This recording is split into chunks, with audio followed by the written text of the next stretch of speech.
in Russia in the winter.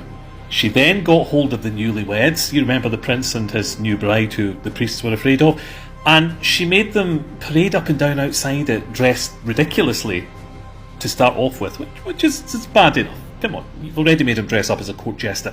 But she then made them stay naked in this ice palace all night long. And everything was ice. The beds were ice, the pillows were ice, the room was ice, everything was ice. And this is Russia in winter. She had the exits blocked up, and she swanned away in her imperial robes, and she left the couple to die.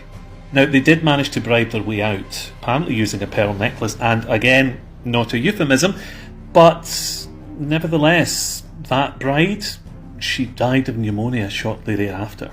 I mean, the complex wickedness that this woman was capable of was quite something. And although she never remarried, she didn't work alone. She had taken herself a lover. This was someone that she'd met in Latvia. He was a Latvian nobleman, and she gave him a lot of power in Russia, and he was every bit as vindictive as she was. He alone had over 1,000 people executed for whatever reason he didn't like, and he had between 20 and 40,000 people sent to Siberia.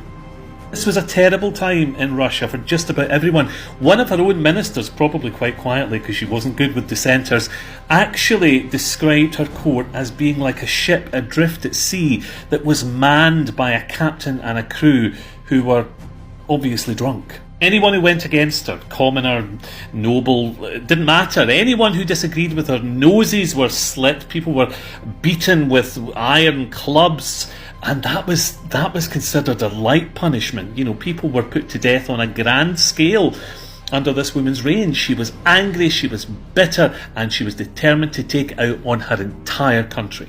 Now, perhaps somewhat poetically, Anna's own end was not a pleasant affair. She died very slowly from a disease of the kidney, which caused her a lot of suffering and discomfort in the final months of her life.